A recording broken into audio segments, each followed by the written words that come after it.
The Shadow Box is by far one of my favorite sets of 2023, and everything indicates that it will be retired this year. Yes, of course, it's not everyone's favorite, but I like it so much that it's one of the few I have on display at home. If you remember, last year I made some changes to it, closing it with transparent panels in order to protect it from dust. However, it needed a special touch. Something was missing. Lights.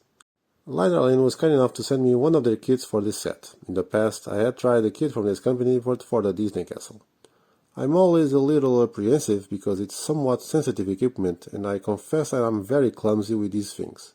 But everything went better than expected, and the installation was even easier compared to the Disney set. Shipping was super fast and arrived in approximately a week with no customs problems.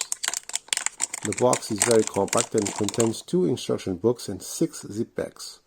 One contains a box for the batteries, 3AA. Another a tweezer, quite useful. There's also a connection cable for 3 USBs in another bag, and in the remaining 3 they have the actual product, the cables with the LEDs that will be installed in the set. The instruction books are very intuitive and have undergone an upgrade, with a symbol in almost every step indicating the movement to be carried out. Assembling, disassembling, pulling wires, passing through parts, etc. The first thing to do is to test the lights. Nothing is more annoying than partially disassembling a set, installing the lights, only to turn it on and it doesn't work. In this case, everything was okay. And I notice and I highlight that the pieces used by this company are original Lego. You also need to be very careful to untangle the strands. They are very long and thin and it easily wrap around each other. The ideal thing is to separate and place them wide open in a long space. Trust me, it's worse than the Christmas lights. Each of the cables will be installed in different areas of the set. One will be at the door with the entrance to the cave, another one will be inside, and the third in the car. And the cables are configured to exit through the garage door entrance. The first step is the giant pad section of the door. It is necessary to dismantle part of the cover, and the instructions show all the parts that need to be dismantled and where the cables must pass through. Another very important aspect is the order of the LEDs. There are a few segments with identical pieces, so you must be cautious when placing the first element. In this set, the external piece is always the last to be used. They are all numbered in the instructions, and that number is placed at each step where they are used. We then go to the cave entrance. 3 stickered strips filled with LEDs will be glued along the perimeter of the bat silhouette.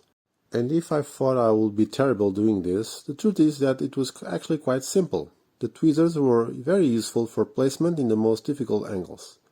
Next, we will place the lighting on the vehicle platform. This was actually the hardest for me, not because of its placement, but to ensure that the wires are well hidden.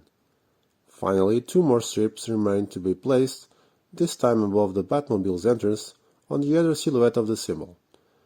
A very thorough explanation is given about all the elements to be dismantled. In my case, it seemed to be easier to remove the arches and apply the strips directly in my hand. After all these steps, we'll hide all the cables from the first section on the side wall of the Batmobile entrance. With the second set of cables, we go to the cave interior.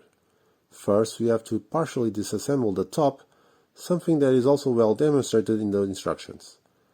We start with a rocky area with some beds on the left side, where some red LEDs will be inserted, along with the 4 spotlights at the top. Then, further down, to the area with computers. I was a little worried because the monitors at the top have an extra 1x2 plate, but that doesn't take away their visibility. There is also an extra piece to brighten up the space. The luminous red button is a perfect touch.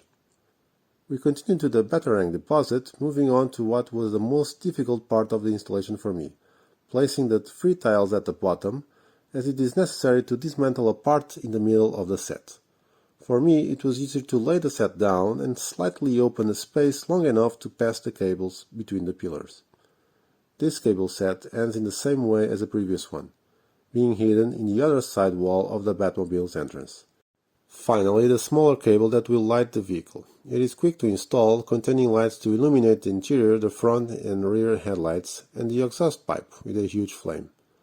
Some attention is needed when placing the wire at the front, as it will be above the wheels and next to the plate that is ejected for the weapons to surface. However, it is also necessary to keep in mind that if this third set of lights is connected, the wire does not allow the vehicle to drive that much. And here is the end result. Incredible. I was surprised by how easily the lights were assembled. If it is true that it's easier to place them while the set is being built, it's also no lie that it didn't take me that long to do it, and without any issue. The wires are relatively well hidden, and the fact that the set is dark also helps. The hardest part is the free lights in the workshop, but with some patience it can be done.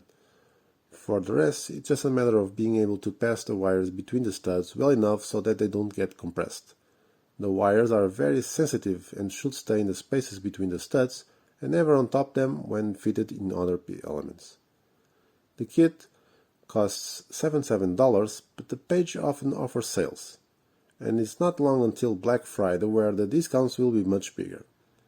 In the next few days I'm going to try out the kit from Brixmax, which is also part of the same company, Lightailing, but with different features which I will explain later. So, what is your opinion on this kit? Thank you for watching, and thank you Lightailing for sending the kits. Opinions about them are entirely my own. Don't forget to like, share and subscribe to the channel so you won't miss the next reviews, some novelties, some retired and classic sets, and much more. But most importantly, play well.